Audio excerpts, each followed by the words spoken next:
বিএনপির ভারপ্রাপ্ত চেয়ারম্যান জনাব তারেক রহমান, আপনাকে আমাদের অনুষ্ঠানে স্বাগত জানাই। ধন্যবাদ। আমাদের শুভেচ্ছা এবং কৃতজ্ঞতা জানবেন। ভাঙার ঘোষণা দিয়ে ধানমন্ডি 32 নম্বরে হামলা, তার আগেই আপনার সহকর্মী সহযোদ্ধাও আমরা এরকম বলতে পারি ভেরিফাইড ফেসবুক আইডি থেকে পোস্ট করেছিলেন, আজ রাতে বাংলাদেশে ফেসিবাদের তীর্থভূমি মুক্ত হবে। তারেক রহমান, বিএনপি তো আসলে আমাদের পিছনে লাগছে, হ্যাঁ, আমাদেরকে শত্রু বলা শুরু করছে। এবং কিভাবে দেখেন, আওয়ামী লীগের কোন সিনিয়র নেতা কোনোদিন আমাদের নাম ধরে কোনোদিন কিছু করে, আমাদের নামে মামলা দিচ্ছে, আমাদেরকে দেশ ছাড়া করছে, কিন্তু নাম ধরে এরকম করে কিন্তু আক্রমণ করে, ওনারা নাম ধরে আক্রমণ করা শুরু করছে। হ্যাঁ, এবং এটা তো আমাদের পেছনে লেলায় দাও, আমরা তো পার্সন, ব্যক্তি বলে কুতুব দাঁড়ায় গেছে সোশ্যাল মিডিয়ায় কিছু কুতুব, ওনারা কোথায় নিয়ে যেতে চান দেশকে আমরা জানি না। ওনারা জানবেন না কেন? উনি জানবেন না কেন? আমরা জানি না মানে আমরা কোথায় নিয়ে যেতে দেশকে? আমি বলছি সব সময়, আমরা বাংলাদেশে ভারতীয় আধিপত্যবাদ চাই না, আমরা বাংলাদেশে আওয়ামী পুনর্বাসন চাই না, আমরা বাংলাদেশে একটা সাম্যের সমাজ চাই, একটা ইনসাফের রাষ্ট্র চাই। চারটা সিম্পল জিনিস আপনি জানেন না কেন? আপনারাই বাধা হয়ে দাঁড়ায় আছেন আমাদের সামনে, আমাদের স্বপ্নের সামনে, মানুষের স্বপ্নের সামনে। এবং আপনারা জানতে হবে আমরা এটা চাই। এবং আমরা আমাদের মনে করার কারণ আছে, আমাদের মনে করার ক্রেডিবল কারণ আছে যে আপনারা আওয়ামী লীগকে পুনর্বাসিত করতে চান। কেন চান সেই প্রসঙ্গে আসবো যদি আলোচনার সুযোগ থাকে। 2 নাম্বার, আপনারা ভারতের সাথে একটা নেগোসিয়েশন করেছেন, এটা আমাদের মনে করার ক্রেডিবল কারণ আছে। হ্যাঁ, এই জিনিসগুলোকে ক্লিয়ার করতে হবে আপনাদের কাছে।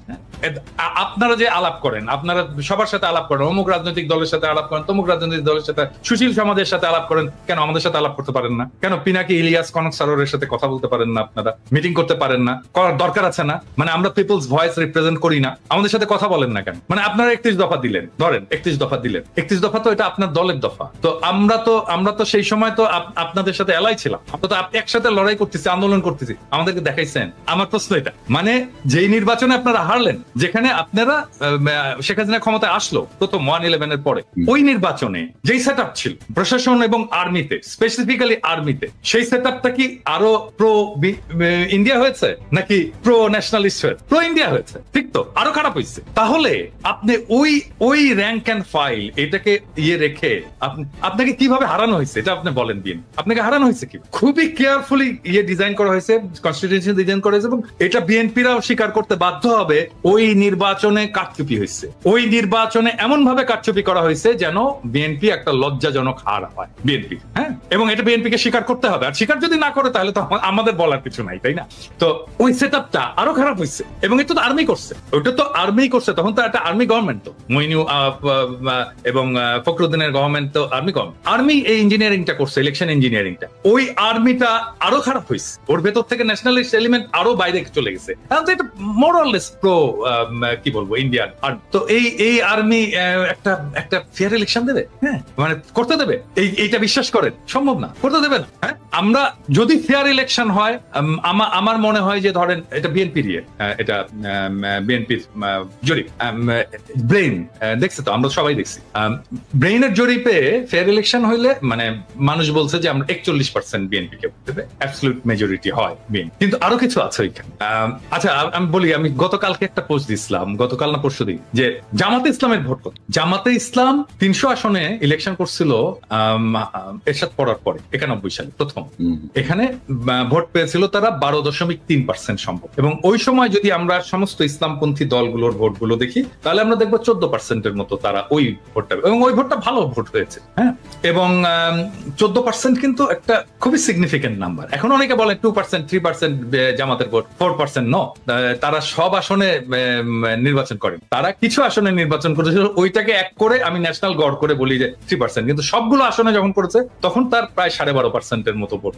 বিএনপির যে জরিপ, এটাতে দেখা গেছে যে জামাতের ভোট আসবে 31%। এখন ধরে ছাত্রদের ভোট ওখানে কত আসবে? 5%-এর মতো ভোট আসবে। তো আমরা যদি অন্য সমস্ত ফোর্স, বিএনপির বাইরে অন্য সমস্ত ফোর্সের একটা যদি লুজ অ্যালায়েন্স হয়, তাহলে বিএনপি একটা খুবই শক্ত প্রতিদ্বন্দ্বিতার মধ্যে পড়বে। এখন বিএনপি যেটা করছে যে ধরেন এই যে বিএনপির যারা এই অনলাইন অ্যাক্টিভিস্ট আছে তারা, বা অনলাইনে ফেসবুকে যারা লেখালেখি করে, তারা গালাগালি করতেছে আমাদেরকে, সেটা আমি গাইড নেই, কিন্তু তা তো না।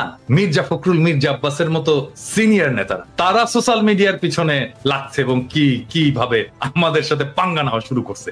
ধরেন এই পাঙ্গাটা যদি নিতে থাকে তারা কন্টিনিউয়াসলি, তাহলে তাদের অবস্থাটা কি? ধরেন সোশ্যাল মিডিয়ায় যারা কাজ করে, হ্যাঁ, যারা কাজ করছে, যারা সোশ্যাল মিডিয়া একটা ইনফ্লুয়েন্স রাখতে পারে, ছোট হোক বড় হোক, অল্প হোক বেশি হোক কম হোক, একটা তো ইনফ্লুয়েন্স আছে তো যারা রাখতে পারে, তারা যদি পুরোটা, মানে ধরা যাক, আমি এখানে ইয়ে ছাড়াই বলতেছি, কোন আপনি, আমি, ইলিয়াস, আমরা তো কেউ অ্যান্টি বিএনপি না, আমরা তো জিয়াউর রহমান, প্রো জিয়াউর রহমান, মানে জিয়াউর রহমানকে আমাদের পলিটিক্যাল আইকন মানি, তাই না? তো আমরা তো সবাই ন্যাশনালিস্ট, তাই না? আমরা, এবং ট্রু সেন্স, মানে মানুষ যাতে সাধারণভাবে বোঝে, আমরা তো সবাই রাইটেস্ট, তাই না? তো আমাদেরকে তো শত্রু ভাবার কোনো কারণ ছিল না বিন, আমরা তো শত্রুও না, আমরা শত্রু হতেও চাই না বিন। আমিও তো ডাক্তার, আমাকে তো দেখাইতে পারতেন যে ভাই 31 দফায় যে চিকিৎসা সংক্রান্ত যে জিনিসটা আছে, দাদা একটু দেখেন তো এটা ঠিক আছে কিনা, হ্যাঁ, দেখাতে পারতেন তো।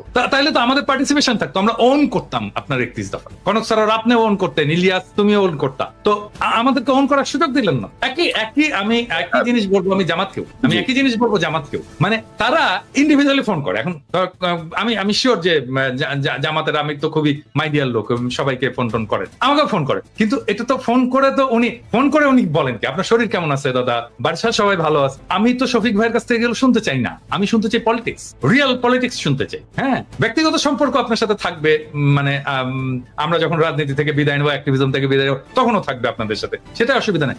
আমি শুনতে চাই পলিটিক্স, আপনার প্রোগ্রাম, আপনি নির্বাচনে কি মেসেজ নিয়ে যাবেন, আগামীতে আপনি ভারতের সাথে কিরকম সম্পর্ক রাখবেন, হ্যাঁ, আপনি আমেরিকার সাথে কিরকম সম্পর্ক রাখবেন, চীনের সাথে কিরকম সম্পর্ক রাখবেন, রাষ্ট্রটাকে কিভাবে গড়বেন, সংবিধানে কি পরিবর্তন আনবেন, মানুষের জীবনে কিভাবে, এই বাংলাদেশে যেভাবে হাসিনা যেভাবে ইসলামোফোবিয়ার চাষ করছে, এটাকে কিভাবে ফাইট করবেন, আন্তর্জাতিক ক্ষেত্রে আপনি ফিলিস্তিনের প্রশ্নে কি স্ট্যান্ড নেবেন, আমি তো জানতে চাই। হ্যাঁ, এই জিনিসগুলো তো জানতে চাই, এই জিনিসগুলো আমাদের সাথে কথা বলার কথা। আমার তো ভাই বাংলাদেশে আমার তো কোনো ফাইন্যান্সিয়াল ইন্টারেস্ট নাই, আমার কোনো ব্যবসাপাতি নাই, আমার চাকরি বাকরি নাই, তাই না? ওইখানে তো আমাদের সকলের তাই না? আমাদের চাওয়া তো একটাই, বাংলাদেশের মানুষ ভালো থাকুক, দেশটা ভালো থাকুক, দেশটা প্রোটেক্টেড থাক, দেশের স্বাধীনতা সার্বভৌমত্ব প্রোটেক্টেড থাক। এটা আমরা ওনার যে হিস্ট্রি, ওনাকে দেখাতে হবে উনি কিভাবে ব্যাংকের মালিক হয়েছেন। এই জন্য না যে উনি আমাদের বিরুদ্ধে বলছেন, নো, এটা প্রত্যেককেই দেখাতে হবে। মানে নির্বাচন আসুক, প্রত্যেকে নির্বাচনের যারা prominent candidate, respective of Jamaat, BNP, যে দলই হোক না কেন, সেই দলের, এমনকি এনসিপি, ছাত্রদের দল, প্রত্যেককে দেখাতে হবে যে তুমি যে নির্বাচনের খরচটা করছো, তোমার যে সম্পদ, এই সম্পদের উৎসটা কোথায়। এবং সেই সময় বুঝছেন, মানে সেই সময় যদি কেউ দাওয়াত দিত না, আমি কিন্তু হ্যাংলার মতো খাইতে যেতাম, কারণ ওই যে একবেলা খাবারের খরচ আমার কমবে। হ্যাঁ, অনেকের ইয়েতে যেতাম, যে যেই খাবারের দাওয়াত দিত আমি যে খাইতাম। আমি যেহেতু প্রফেসর ইউনূসের সাথে কাজ করছি, সেই জন্য আমি জানি উনার ম্যানেজমেন্ট স্টাইলটা, উনি এটা করবেন না। হ্যাঁ, উনি ওনার টিমকে এভাবেই ডিল করেন আর কি। আমি কিন্তু খুবই ঘনিষ্ঠভাবে কাজ করছি, অল্প সময়, কিন্তু আমার আর্লি ক্যারিয়ারে খুবই ঘনিষ্ঠভাবে কাজ করছি। আমি ওনার পাশের রুমেই বসতাম, এবং গ্রামীণ ব্যাংকের যে হেলথ স্বাস্থ্য কর্মসূচি, সেটার আমি কোঅর্ডিনেটর ছিলাম ঢাকায়। তো আমি ওনার ম্যানেজমেন্ট স্টাইল জানি আর কি, উনি কিভাবে কাজ করে। তো সেই জন্য এটা উনি করবেন না। কিন্তু এই যতগুলো জিনিস কনক আপনি বললেন যে উনি যে হাই স্ট্যান্ডার্ড সেট করে যাচ্ছেন, এটা পলিটিক্যাল লিডারশিপ এটাকে ফলো করতে পারবে কিনা। নাম্বার 2 হচ্ছে যে উপদেষ্টা মন্ডলীর কিছু উপদেষ্টার অপদার্থতা, এটাকে উনি কিভাবে ম্যানেজ করবেন, এর সবকিছুর একটা সলিউশন আমি কিন্তু দিয়েছিলাম। আমি জানি না এটা বেশি আমি দিয়েছিলাম জন্যই বোধহয় বেশি মানুষ এটা নিয়ে আলোচনা করেনি। সেটা হচ্ছে ট্রানজিশনাল গভর্নমেন্ট। যে ট্রানজিশনাল গভর্নমেন্টে সব রাজনৈতিক দলের প্রতিনিধিত্ব থাকবে, এবং এই উপদেষ্টা পরিষদে বেস্ট পারফর্মিং উপদেষ্টারা থাকবেন। আর রাজনৈতিক দলগুলো থেকে বিভিন্নভাবে, বিএনপি হোক, জামাত হোক, এমনকি সেটা এনসিপি হোক, তারপর এবি পার্টি হোক, এমনকি নূরের দল, বাম, যারাই হোক, সবাইকে মিলে একটা নতুন মন্ত্রিসভা তৈরি করা, এবং যেই ইয়েতে উপদেষ্টা পরিষদে তারেক রহমানের অন্তর্ভুক্তি উপপ্রধান উপদেষ্টা করে। এই ট্রানজিশনাল গভর্নমেন্টের ফর্মুলাটা যদি সবাই গ্রহণ করত, তাহলে আমাদের কিন্তু অনেক সমস্যার সমাধান হয়ে যেত। মানে ধরেন তখন তারেক রহমান প্রস্তুত হয়ে যেত, তার যে সিলসিলা, প্রফেসর ইউনূসের যে সিলসিলা, সেইটার সিলসিলাটা তারেক রহমান পরে বহন বহন করতে পারতেন, ট্রেন্ড হতেন প্রফেসর ইউনূস কিভাবে রাষ্ট্র চালাচ্ছেন, কার সাথে কার কি সম্পর্ক, সেই সম্পর্কটাকে উনি ট্রান্সফার করে দিয়ে যেতে পারতেন তারেক রহমানের কাছে। এবং তারেক রহমানের ইমেজের যদি কোনো সময় আছে, কিছু প্রবলেম তো আছেই, ইমেজের প্রবলেম আছে, সেটা তৈরি হোক অথবা সত্য হোক, সেই ইমেজটা ক্লিন আপ হয়ে যেত এই সময়ের মধ্যে। ওনার নেতৃত্বের গুণাবলী বিকশিত হতো এবং আমি অপদার্থ উপদেষ্টাদেরকে বের করে দিতে পারতাম। বিএনপিরও যারা মন্ত্রী হতে চায়, যারা ক্ষমতায় আসতে চায়, তারাও ক্ষমতার স্টেক পেলো, ভাগ পেলো, তারা ক্ষমতায় এসে তাদের কাজ দেখাতে পারলো যে তারা কেমন ইয়ে করবে। আবার আরেক দিক থেকে দায়টা কিন্তু পুরোপুরি প্রফেসর ইউনূসের, বিএনপি কে নিতে হচ্ছে না। কিন্তু যদি এটা ফেলও করে তাহলে দায়টা প্রফেসর ইউনূসেরই থাকে। এইভাবে এই পুরো প্রবলেমটাকে সলভ করা যায় এবং এটা যদি বিএনপি চায়, এটা আসলে মূল স্টেক তো এটা বিএনপি কে মানতে হবে। বিএনপি যদি চায় আমি এটাকে ফ্যাসিলিটেট করতে পারি অন্যান্য সব পার্টির সাথে, এমনকি প্রফেসর ইউনূসের সরকারের সাথে ফ্যাসিলিটেট করে এটাকে যেন রূপ দেওয়া যায়, সেই চেষ্টা আমি করতে পারি। বাইরের একজন লোক লাগে, আমি ভলান্টিয়ার করলাম, আমার চেয়ে অনেক যোগ্য লোক আছে, তারাও করতে পারে। কিন্তু যেহেতু আমি এটা আইডিয়াটা কনসিভ করেছিলাম, সেই জন্য আমি যদি এটার সাথে যুক্ত থাকি, আমি মনে হয় যে এটাকে ফ্যাসিলিটেট করতে পারবো, আমি সবাইকে সবার সুবিধাগুলো বুঝিয়ে দিতে পারবো। আমরা অনেকদিন আগে থেকেই বলে আসতেছি যে গ্লোবাল ইকোনমির সেন্টারটা শিফট হয়ে যাবে চায়নাতে, মানে আমাদের অঞ্চলে, এবং আমাদের প্রক্সিমিটির কারণে চায়নার এই গ্রোথ এবং এই গ্লোবাল ইকোনমির লিডারশিপের সুবিধা নিয়ে আমরা আমাদের অর্থনীতিকে নতুন করে গড়ে তুলতে পারি এবং আমরা চীনের সাথে সাথে আমাদের গ্রোথটাকে অ্যাডভান্স করতে পারি। সেজন্য চীনের সাথে আমাদের খুবই ভালো একটা সম্পর্ক, অর্থনৈতিক, রাজনৈতিক, বাণিজ্যিক সম্পর্ক, সামাজিক সম্পর্ক এবং পিপল টু পিপল যে সম্পর্ক, সেটাকে আমরা গড়ে তুলতে পারি।